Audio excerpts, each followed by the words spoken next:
Wonderful, wonderful. Well, good morning.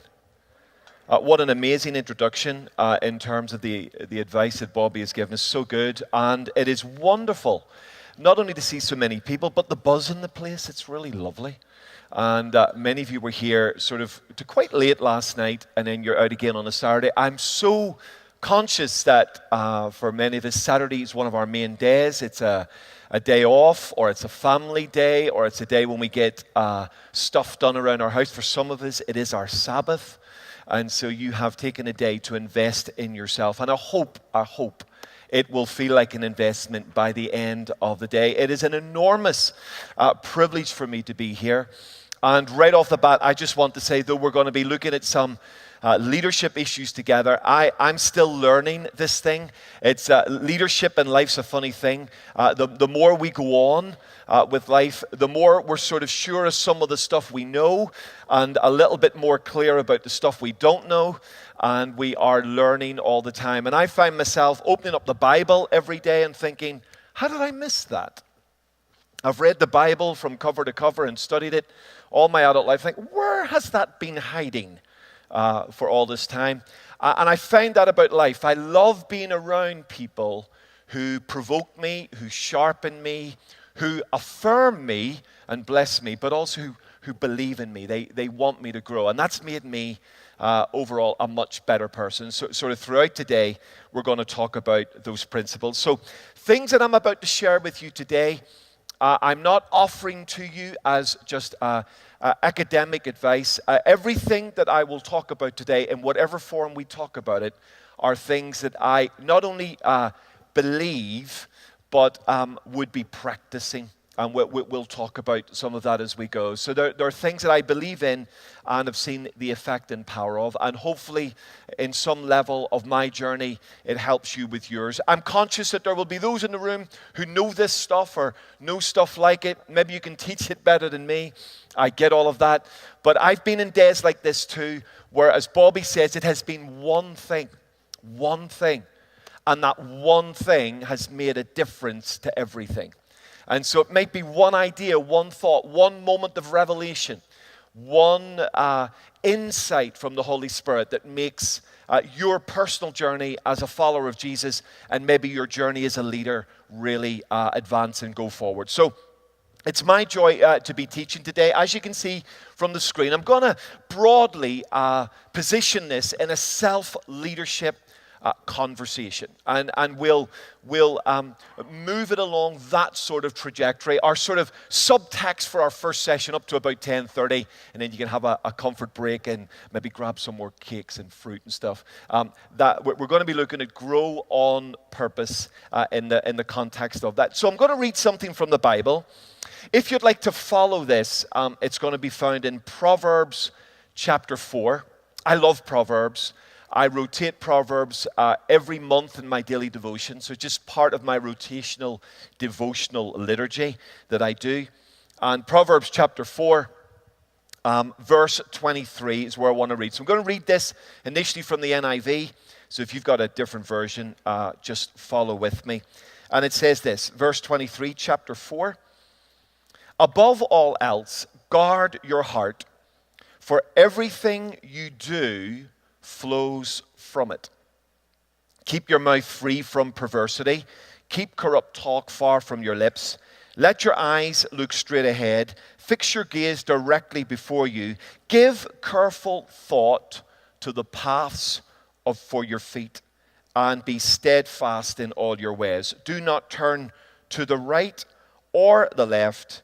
Keep your foot from evil." Incredible little phrase there. Above all else, the NIV says, guard, protect your heart. It goes on to say this, that out of your heart, the implication is, all life flows. So if that's even remotely true, if that's even half true, me and you as leaders need to pay attention to a phrase like that. When I read something in the Bible and it says above all else, I'm sort of going, okay, slow down, stop. What does that say? Now, of course, the whole of the Bible is important to us, but when the Bible itself points to something really important, I think we should pay attention to that. And this idea, this understanding of Proverbs 4:23 has been transformational in my journey.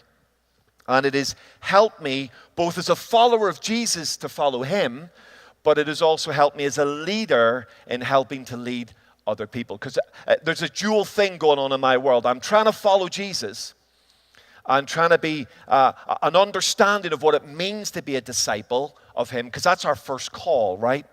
We are called to follow Jesus. But at the same time, I've also been asked by Jesus to sort of help other people make their journey. And that's a challenge. I find that profoundly challenging in my own life and my own experience, that I would be given both the privilege and the genuinely awesome responsibility of leading and influencing other people. So right off the bat, I want to say something, and this is a big idea that I want us to grasp right at the beginning of our day together, and it's a very simple one, but it's a profound one, and it's this: the higher we hope to build, the deeper we have to actually dig. Now let me say this to everyone in the room: you are not just a leader. You are a spiritual leader. One of the great dangers for the modern church is because of the explosion in leadership literature. We are in danger sometimes of simply transferring leadership ideas from a secular context into a spiritual zone. Now, I love all that. I love the stuff that's out there. We are the resource we are blessed with in a world that can access that resource is truly, truly stunning at a leadership level. But we are not, one of the things we've got to have a note of caution about is that we are not simply leaders. So Westside Keynes is not like IBM. We're not like Apple. We're not like the local coffee shop. Now, there are similarities, and we can learn and we can cross-pollinate, but what we mustn't do is simply transfer a leadership conversation without having a spiritual leadership understanding. Are you with me? This is really, really important. That's why this idea is profoundly important for us, because as leaders, we're not just called to grow our competency in leading other people, but actually an understanding of a biblical text seems to suggest I need to grow my character as a person in order to underpin that competency. So what I don't want to be is simply an outward-facing leader who's got all this stuff together. I can rock my world with my competencies. Actually, what God is really impressed with is when our outside world lines up with our inside world. That's what he sees. That's what he's attracted to. That's what he loves. And actually, Solomon himself sort of falls foul of this, ironically, this incredibly wise man who says these powerful, life-transforming words. If you track Solomon's story, he eventually gets so caught up with the outer world of his life that it takes him away from the inner world, and he literally starts to demise as a leader towards the end of his reign. In fact, it's after his reign that his kingdom splits, but the seed of that split was sown under his reign. And part of the challenge for Solomon was not his competency. The man could rock. He was wise. He was brilliant. He was a fantastic strategist. He took Israel to levels of economic and life development which were stunning, but he lost his way in his heart. In fact, there's an incredible phrase. It says, his many wives turned his heart from God. And some of you will know the story there. I mean, when we say many, we're talking loads. All right? 700. Plus all the concubines on top of that. I mean, we're talking, the man must have been just perpetually exhausted. But there we are. It's this, how do you make room for anything else? So there we are. It's going on. 700 wives. And because many of them were political allegiances, political alliances, their world, their influence started to influence the inner world of Solomon and eventually took Solomon away from this sort of idea. And so what Solomon ended up doing was the exact opposite of this. He ended up building big on the outside and neglecting digging down on the inside. And eventually this amazing kingdom started to crack and fall. So his own life is a sort of a story of what happens when we don't follow this idea. And I found in my challenge as a leader, one of the most challenging things is this, is that the outside stuff is relatively easy to give my energy to. Being with guys like you, it's exciting. Learning with David, learning with other leaders, sitting down, having coffee with Bob. I mean, all of that stuff, sharpening me up on the outside, that's relatively easy for me. The hard stuff for me is when none of you are around. When there's no lights, no stage, no atmosphere. And it's me in my room, in my hotel room. That's the test of my leadership. When I flip open my laptop and it's just me in the room. What happens next? What happens next is crucial. Because we talk about this idea, well, that's my private world, but God sees everything, so there is no such thing as a private world. My private is public to God. Are you with me? And that's, look, if I'm going to feel, that's where I'm going to feel. Can I be really vulnerable with you? The way my world's built externally, I've got really good friends. I've been very, very careful in building structures that aren't going to overexpose me to nasty stuff. But it's when none of that stuff's around, then the heart is really exposed, and that's where I'm put under most pressure. So if we're going to build something high. So let's think about you as an individual. If you're going to take on more, say, capacity, if you're going to step into something that's going to stretch you, as Bobby said, then we mustn't just develop the competencies that will help us to stretch. We have to dig down deep into our spirituality as well at the same time.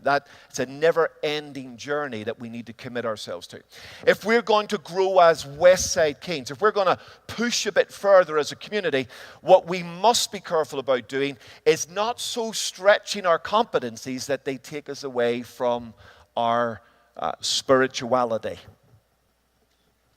I loved last night, if you were here last night, I loved the conversation about the building. I love the tone of that conversation, that you're wanting something that will surprise people, but it isn't something that becomes the goal. It isn't the focus. And listen, keep that as part of your ends, because that will protect your heart. That will keep you on track, because buildings have a nasty habit of turning your heart. They have a nasty habit of taking us into ego instead of into God. All right, I've seen that a few times in my own journey, my own experience. Nelson, in his book Spirituality and Leadership, says this, a fantastic quote. And he says, spirituality that isn't 24/7 is just hollow religion. I love this bit. I love this quote. He says, a segregated component of a non-integrated self-person. I love that idea. It's a bit of a mouthful at sort of 5 to 10 in the morning, but it's a brilliant idea. A segregated component of a non-integrated person. In other words, what he's warning us against is the propensity that people have to sort of put things in boxes. This idea that sort of my service for God is here, and in the way I behave in work is here, and in the way I behave at home is here, and in the way I behave on my own is here. And we put things in boxes. We separate them out. Now, that may or may not be a challenge for you, but I think humans do that a lot. I think we're very clever at sectioning stuff off. One of the calls of spiritual leadership is to try and see our lives holistically. That there's no such thing as a private world for the Christian. Now, practically there is. But for the spiritual leader, there's no such concept as a private zone, a no-go area, or something that allows me to behave outside of my values over here when I'm behaving inside my values over here. So any idea that's allowing you to behave fundamentally differently in one area or another is a dangerous direction. Whether that's work, family, church, or that sort of individual zone that you are in. The constant challenge is for us to see everything. So when I'm driving my car, when I'm doing my tax return, when I'm walking with my wife, when I'm standing on a stage, when I'm playing with my children, when I'm walking my dogs, they are all the same. Now, they demand different competencies, but none of them must be outside the reach of my spirituality. There mustn't be any one of those areas where the values of my spirituality and my inner world are disconnected. Once that happens, we create these zones, these areas where it permits us to behave in the way that we want to behave rather than the way that the Lord wants us to behave. Does that make sense? That's why you can have, and that's why we've have had over the years, incredible, gifted, talented men and women of God who at a competency level are off the scale, and yet elements of their private world are catastrophic. How does that happen? How do you end up being an amazing man of God, woman of God over here, sort of wooing the crowds, and yet be into porn, sex, cheating on your tax return, doing stuff that's going on. I'm dealing with a leader at the moment. He's almost lost his marriage. He has absolutely lost his ministry, and they're going through a period of rebuilding and healing. On the surface of it, a brilliant person, gifted, talented, outstanding, loved, appreciated. Privately, he has been permitting himself to have a world outside of these values. And as a result, he's literally developed two worlds.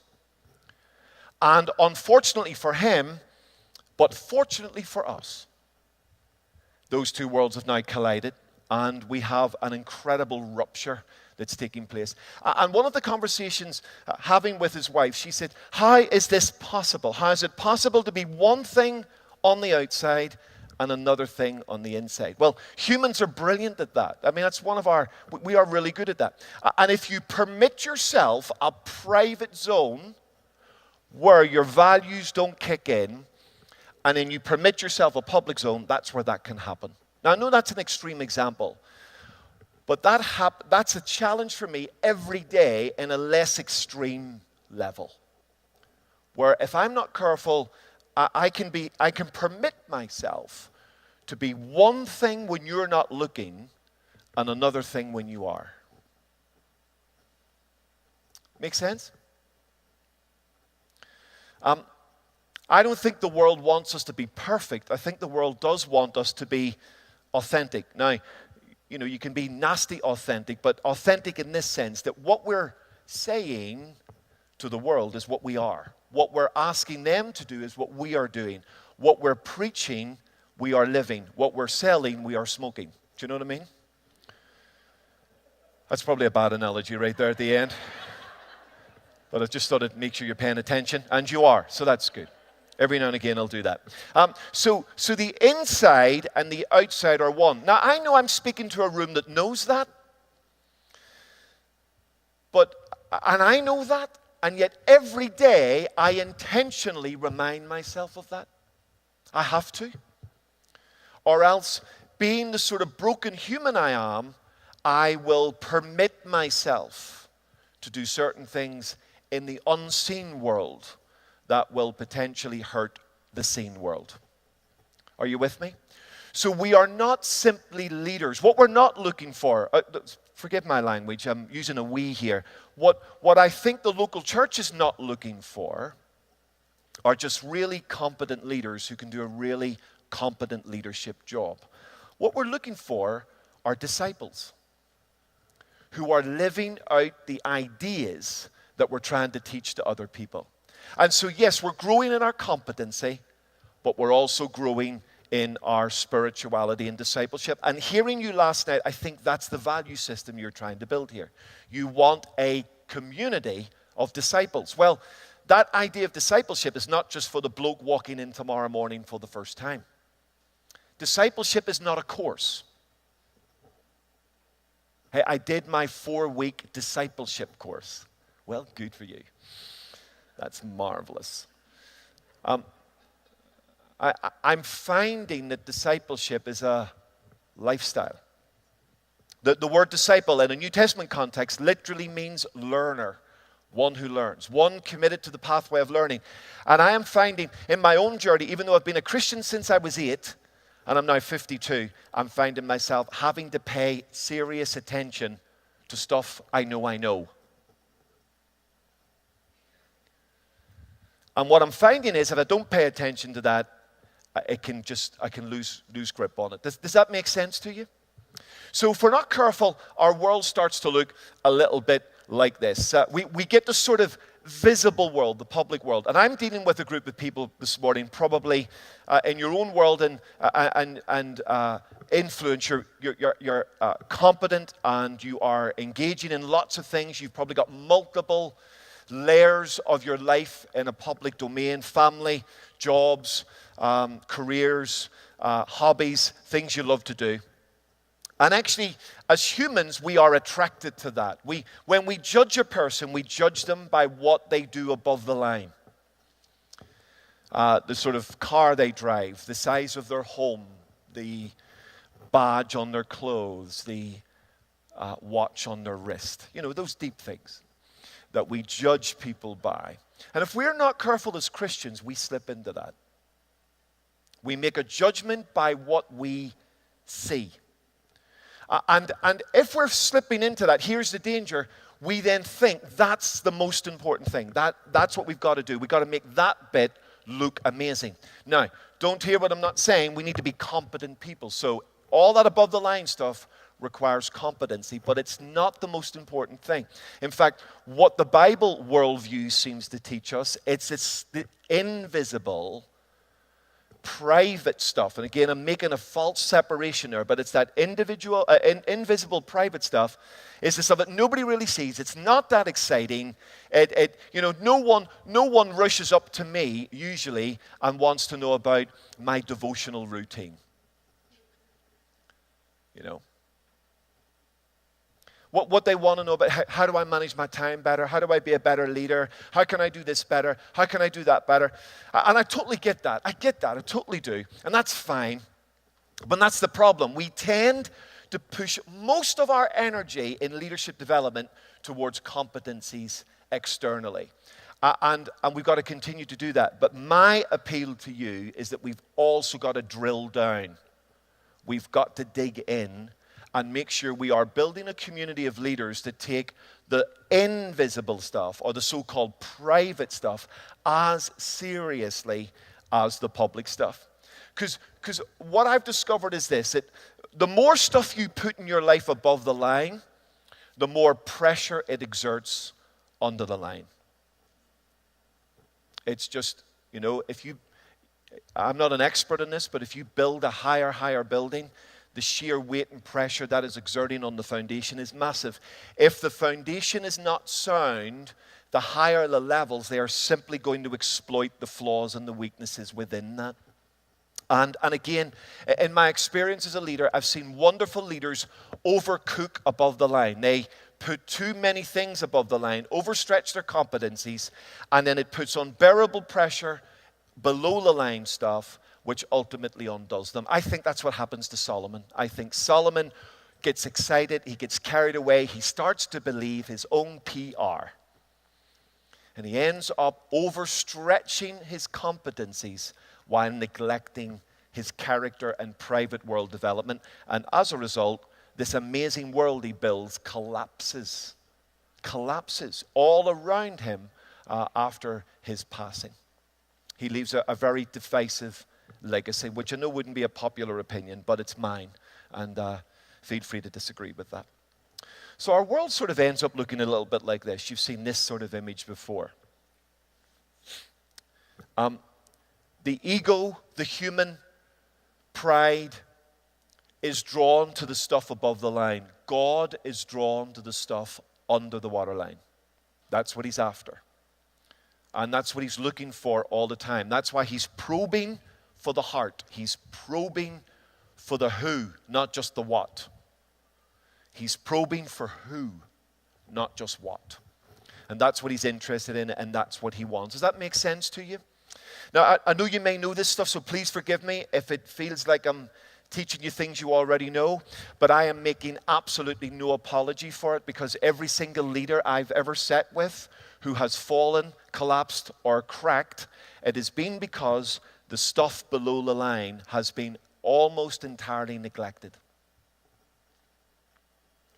And I have friends who are no longer in ministry who had more talent in like their hand than I have in my whole body.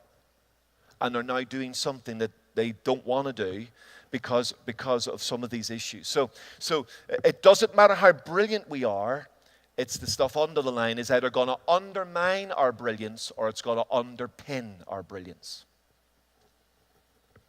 Yes? All right. Okay. Let's keep moving. We'll come back to our verse. And so what I've done, I've flipped from the NIV into the ESV. And the reason I've done that is because the ESV, I think, does better justice to the Hebrew of this verse. So just trust me on this. I don't want to be pretentious with that. But it really does bring a better emphasis to this particular text. Because within the Hebrew, there is a double emphasis on the idea of protecting your heart. So it can come across very poetic in the NIV. Above all else, guard your heart. That's really beautiful. It's quite poetic, easy to remember.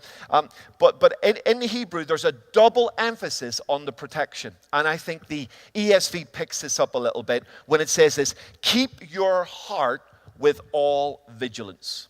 So a couple of ideas just want to allude to as we build throughout the day. Heart, what does heart mean? Well, in the context of Hebraic thinking, the heart was the inner world. It's the as it were, the pulse of the person. It's interesting, David quoted it last night in our DVD when talking about discipleship. The greatest call is to love God with all your heart. And so that first call is to place God at the center of your world. And that's the idea in Hebrew. The idea of heart in Hebrew is center. All right? So if we think of that as a concept, I find that really helpful. When I think of heart, practically, what does it mean to love God with all your heart? Is that like a glowy feeling you have? Is that goose pimples on a Sunday morning? Is that like a cool experience when I'm worshiping? It can be all of those things and none of them. Loving God with all of your heart is literally placing Him at the center of everything in your world. That's what it means. And as a human, that's a challenge for me. Because even as a Christian leader, I like to be at the center. My ego is constantly trying to get to the center. Are you with me? So in everything that I do, it's trying to push to the center. And the problem with that is my ego is then displacing God from the center. And once God is displaced from the center, my inner world is now off track. I'm in trouble, even though it might not look like I'm in trouble. Because when we push God from the center, it's not obvious to begin with. It becomes obvious maybe later on down the track. And so for me, it's that intentional idea. How do I love God with all my heart? Well, is He at the center of my relationships? Is He at the center of my finance? Is He at the center of my thought processes? Is He at the center of my development and growth? Is He at the center of the key markers of my life? That's an idea that helps me. And so Solomon is saying to us, place God at the center of all that is meaningful to you. But guard that. Watch over that. So this idea starts to develop, that if heart means center, then it's this idea that I've got to guard that center, because that center is influential. That center starts to influence everything that comes out of it. And we get this beautiful idea in our Bible world that our environment has the power to influence our environment. Now, we can have the nature-nurture sort of conversation. Does your zip code or your postcode ultimately influence how you behave and where you go? And there's undoubted factors to all of that, and brilliant people have done brilliant work on that. But my job as a theologian is to push back on that a little bit and also say this, that actually theologically there is an argument, and a very strong Bible worldview argument, that my inner world can actually influence and shape my outer world. I can live in a really nasty place and be a big person. I can live in a brilliant place and be a poor person. Yes? I can live in a world of opportunity and never take it. I can live in a world with no opportunity and make some. They are environmental issues, not environmental. So if you saw the world that I grew up in, it would be hard to imagine how someone who started where I started from, in my postcode and in my world, could end up sort of in a place like this. That's not an environmental issue, that's an environmental issue. And Paul picks up on this in the New Testament. He says, don't be conformed to the pattern of this world. Don't let the philosophy, pattern there points to the idea of the philosophy, the worldview of the world around you. Don't let that world squeeze you into its shape. Don't be conformed to their pattern. Now, here's what Paul is saying inadvertently. If I grab the ideas of the planet around me, I will become the shape of that planet. The planet shapes me only when I give it permission by grabbing its ideas. However, Paul says, conversely, he says, be transformed by the renewing of your mind. Changed in form by what? By allowing your mind to be reset. Reset by what? Reset by God's ideas.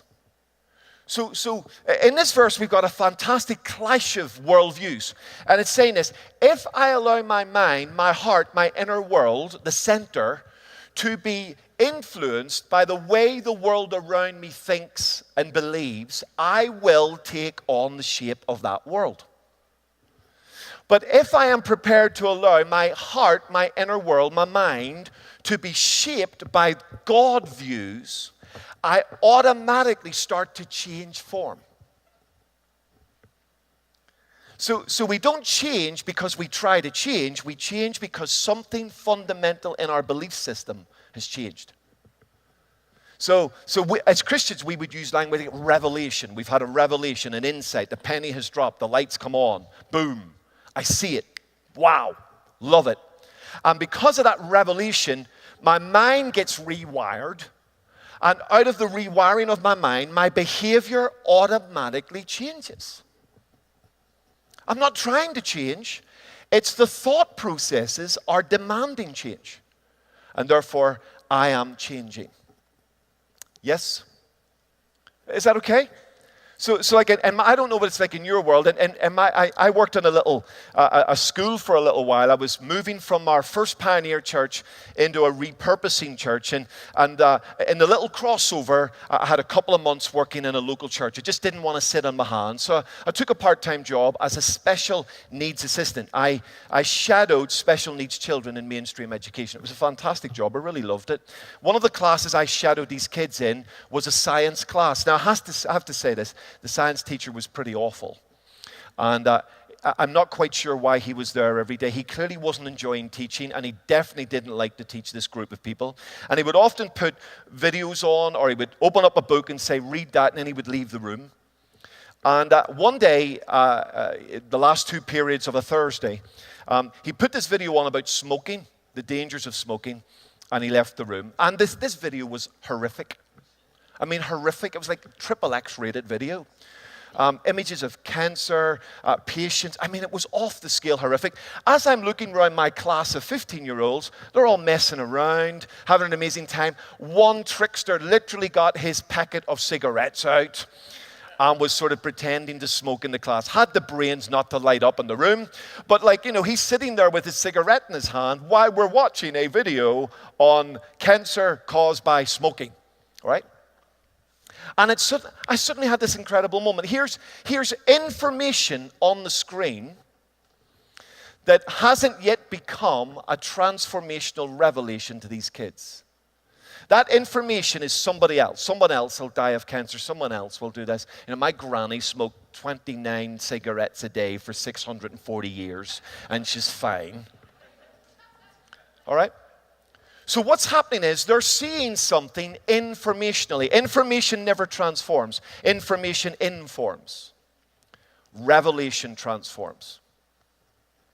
That's why you can have two people in the same church behaving completely different ways, because they are motivated by what they see, by what they understand, by what they believe. And that's what Paul is saying here. You know, to me, I think, why on earth would you smoke when we know what smoking does to people? And forget the Christian argument, just a health argument. Go, why would you do that? But if you don't see that, you don't see that.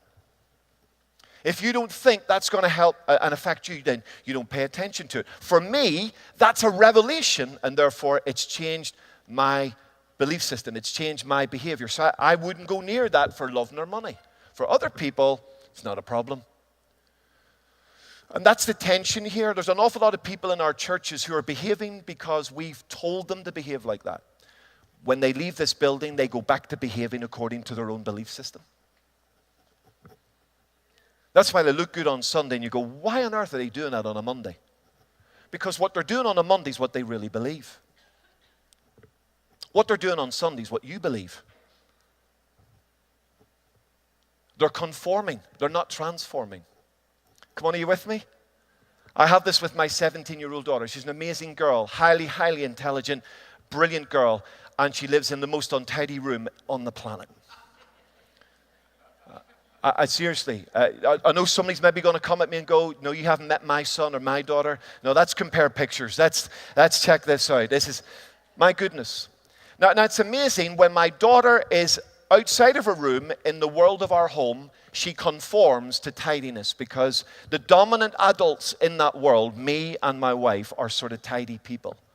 So she steps out of her room into our world and she conforms. She tidies. Why is she tidying? Because if she doesn't, I'll get on at her. She steps back into her bedroom, it's untidy. Why? Because that's her belief system. And people do that all the time. Leaders do that. Leaders can conform to a dominant idea because that's what they think they should do. But then when they're out of that dominant idea, leaders will go back to what they actually believe. You with me? That's why this spirituality conversation is really important. Because if we learn to conform, now please forgive me what I'm about to say. If we learn to conform, we learn to fake. So we fake behavior as leaders because that's what's expected. But when the pressure that's making us fake is taken away, we go back to what we actually believe. That's what Paul's talking about here. And that's why you've got to be really honest with yourself as a leader, a spiritual leader. Leaders in other arenas don't need to worry about some of this stuff so much, but we need to think about it because actually I don't want to be a faker with you. I don't want to just behave properly when I'm with you because that's what you're expecting. I want to behave with you out of what I believe about you and about me. So that when you're not here, I carry on that behavior. Yes? Okay. Let's keep going. We're nearly there. Another few minutes and we'll have a little break. He says, keep your heart with all vigilance. The idea behind this word keep is literally the root word, and the image behind this word is one of the watchtower. So in the days of Solomon, when you build a city, if you were wise, you would try to build the city in an elevated position. So if you ever go to Israel, you will literally go up to Jerusalem. It's quite amazing. And what they would normally add to that idea would be a watchtower. So the watchtower did exactly what it said on the tin. Someone would climb up the top of the watchtower and watch. And I know that sounds sort of pretty obvious, but that's the word Solomon's using here of your heart. And the idea of watchtower is this, to look out over. So the person on the watchtower, now here's the trick, he or she is not just looking at what's at the gate, because that's a bit late. Oh, by the way, they're like barbarous hordes banging at the gate. Yeah, we can hear that. They're at the gate. We got that. The watchtower was about looking out proactively. The idea of the watchtower was not to look at what's at the gate, but to what's on the horizon, what's coming. Hey, look, there's movement. Something's going on out there. Let's keep our eye on that. There's something out there. That's exactly the idea that Solomon's trying to encourage me with my heart. He's saying, don't wait till someone's banging at the gate of your heart. Get ahead of it. Look out. Be proactive. So to quote Solomon again, speaking to his sons, he uses this incredible little analogy, Proverbs 5. And he says, keep to a path far from her. I'll tell you who her is in a minute.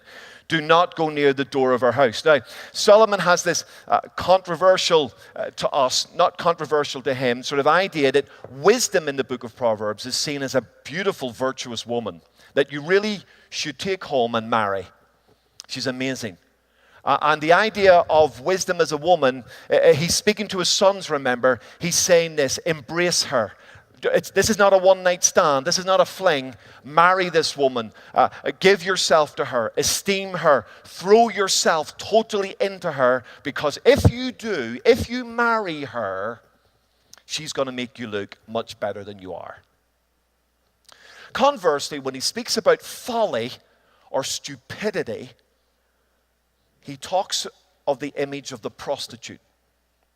And that's what he's doing here in Proverbs 5. And he's saying to his sons, you know where the prostitute lives. Don't even go down the street. Because if you go down the street, there's a chance. You're increasing the chances of getting grabbed. Are you with me? There are certain streets in my world I can't go because I know who lives there. Is that just me? I know that if I go down that street, I'm probably going to have sex with a prostitute. Metaphorically speaking. In fact, can I go even further? This might be too much, so if it's TMI, tell me this. Here's what I've discovered. I go down that street because I want to get grabbed. James has something to say on this. James is very clever. He says, when we're tempted, we're actually pulled away by our desire. There's something inside us. You know, I don't know if you are a lover of Brussels sprouts. Any Brussels? Do you have Brussels sprouts here? Shame. Okay, all right. That sort of says it all, really. So Brussels sprouts. Now, listen, I hate Brussels sprouts. I don't see the point in them at any level. I'll do vegetables, but I just won't do sprouts. And I usually eat 3 sprouts a year at Christmas. And it's because my wife does something amazing with them. And I don't know what it is, but it doesn't taste like a sprout. And so she does this. Now listen, you could put a bucket load of sprouts on that table. And I will never be tempted to eat it. Temptation will never touch me. Why? Because I hate sprouts. You put a box of chocolate on that table, especially my favorite chocolates. In England, we have chocolates called Ferrero Rocher. Do you have those here? Why wouldn't you eat Ferrero Rocher? What's wrong with you? Come on now. I cannot. If I get bought a box of Ferrero Rocher, I can't just eat one.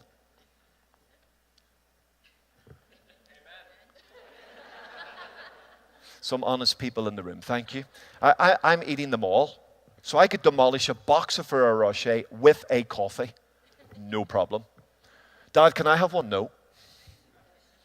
Would you like to share? No. Get your own chocolates. Clear off. Okay, so that's my word. Now, that's the point. The point is, sprouts it's not an issue. Ferrero Rocher, that's the issue. Now I know that. Therefore, I can't go there. So I can go down the street where sprouts are. It's not a problem. Because it's never going to happen. I can't even go into the neighborhood of Ferrero Rocher. Because I'm going to do it. And can I be really honest with you? I have failed privately in my world, and it's because I've gone down the street and I knew what I was doing. It wasn't like I was being dragged by a demon. Is this too much? So I've had to identify the streets in my world that are no-go areas. And I've had to say, it's not even that I'm going to like run past the house of the prostitute. I'm not even going to go down her street. That's what Solomon means by keep. He's saying proactively watch out over your life. Does that make sense to you? Spiritual leaders are smart leaders. We don't wait till someone is banging on the gate. Now, we'll talk about that now. What we're trying to do is get ahead of that. We're trying to block them getting to the gate, because even the gate's a bit close. A bit risky. And the closer you get to her street, the easier it is to dance the dance. All right? Make sense? Okay. The second word he uses is not only keep your heart, but he says with all vigilance. And that's where the double emphasis comes in. And the idea or picture, Hebrew is a beautiful language. It's often in Hebrew, not a lot of words, but a lot of pictures tucked away in the nuance of the text. And the picture behind this word is the idea of a prison house, mishmar. It's beautiful. The Bet Mishmar was the prison house, quite literally. And so the idea of the mishmar is the prison, the place where you are putting something under guard. So now we've got these two ideas. We've got a lookout idea, which is proactive. Now we've got a lookout idea, which is sort of, can I say this? Protective. So one looks out and tries to head trouble off before it gets to the door. The other one recognizes that every now and again something's going to get to the door. Therefore, I've got to have another line of defense against that. So I need some stuff in my world that will help protect me if I miss it, if I haven't been paying attention to the horizon. And that's happened to me. You know, I would say 90% of the time I'm spotting stuff on the horizon, and I've got the brains and the humility to listen and to watch and to do something about it. Every now and again, I either miss stuff or I let it come. And if I've missed stuff, suddenly it's at the door of my heart and it's banging at the door. And that's when you realize you need another layer of defense on your heart, on your spirituality, on your world. I love what Solomon again says. Solomon says some cool stuff in Proverbs, and he says, like a city whose walls are broken down is a man who lacks self-control. So when you built the city in the days of Solomon, wise thing to do would be not only build a tower, but build a wall. Don't just rely on the tower. The tower will just tell you what's coming. The wall will stop stuff getting in. And spiritual leaders understand that we need to build some walls. That even the most brilliant among us must identify our areas of vulnerability and protect them. Now, your vulnerability and my vulnerability will be different. And it's hard to talk about intimately our vulnerabilities in a setting like this. But you're smart people. You're working through your life, and you know what your Sprout or Ferrero Rocher issues are. And if we've identified some vulnerabilities and we don't build walls around it, we really are asking for trouble. Is that okay? I don't want that to sound judgmental. But if we don't build the walls, we're sort of asking for trouble. Does that make sense? And in my journey, I have to be ruthless with this. So here's what I've learned to do, metaphorically speaking. My vulnerability is here. I build the wall, meters back from the edge of that vulnerability. So I'm not even building the wall like up to it. I'm trying to get as far away from it as possible. So I'm making it difficult for myself in my moments of weakness when I want to open the gates or when I want to climb over the wall. I'm making it a little bit more difficult for myself to go forward. And Solomon is saying to us, look out proactively, but also look out protectively. Spot the vulnerabilities of your world, and they will be different things for different people, and then ask this question: what wall do I need to build to protect myself from getting into this? Or worse, this getting into my city. Is that okay? All right then, we'll draw this to a close. A couple of minutes and we're done. This will lead us into the next session for us. Keep your heart with all vigilance. Why? For from it flow the springs of life. So Solomon is not only giving us advice on how to protect the heart, but then he says this is why we need to do it. Because actually, if the heart is the center, then the logic follows quite powerfully. If something gets into the center, it has the power to negatively contaminate everything flowing out of that center, or it has the power to positively influence everything coming out of that center. Does that make sense? And so that's why he's saying filtrate, protect, watch over what's coming in, because if something gets inside you, whether that be something physical or emotional or sexual or an issue of bitterness or unforgiveness, once that gets in the system, it starts to infect everything flowing out of the system. I don't know if you've ever been to Singapore or the Far East, Singapore or Kuala Lumpur. They have a fruit out there called durian. And it's incredible. It smells horrendous. Really awful smell. In fact, the locals say it smells like hell, but it tastes like heaven. And as a Westerner, you sort of think anything that smells that bad could not taste good. Now, it tastes better than it smells. I've had a go at it, although it's one of those fruits that sort of hangs around for a while. And I remember ministering and people falling over in the power of God, and I'm thinking, my goodness, what an anointing's on me. And I think it was the durian, actually, it was knocking them over. It was that powerful. It's really pretty potent. It's so powerful as a fruit and a smell, you're not allowed it inside the building, because if the smell gets in the aircon, it literally shuts the whole thing down. They have to shut the hotel down and clean the whole of the aircon system because this thing hangs. You're not allowed it on a plane. You're not allowed it in an apartment block. You're not allowed it in a hotel because it's so toxic, powerful smell. And this is what Solomon's saying. If something gets in your system, good or bad, it has the power to influence everything else. And the idea of that word springs has a double idea, double entendre idea. It's this idea of source. So in other words, if the heart is the center, then the center has the power to influence positively or negatively everything around me. But it also has the idea of boundary. It's a powerful idea within the word. This idea that actually my inner world has the power to set the boundary of my outer world.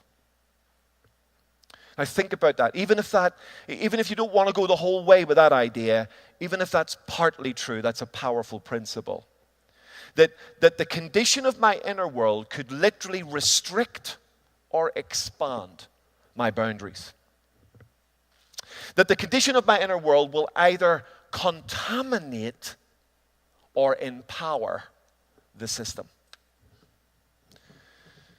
And the more I'm going on as a follower of Jesus and a leader, the more seriously I am taking this, the more I'm seeing it everywhere. It's one of those things, it's funny, isn't it? When your eyes are open to an idea, you see it everywhere.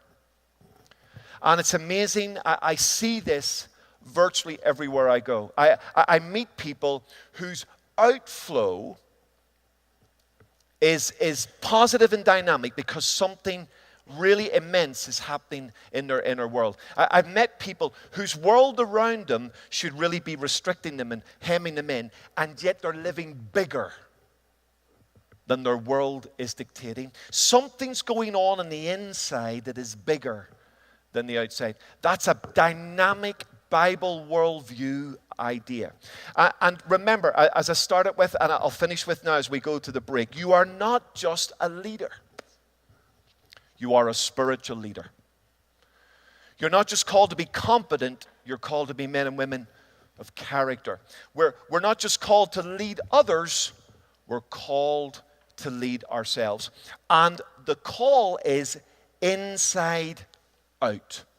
The call is to lead self so that I can, with some measure of competency and consistency and authenticity, lead the world around me.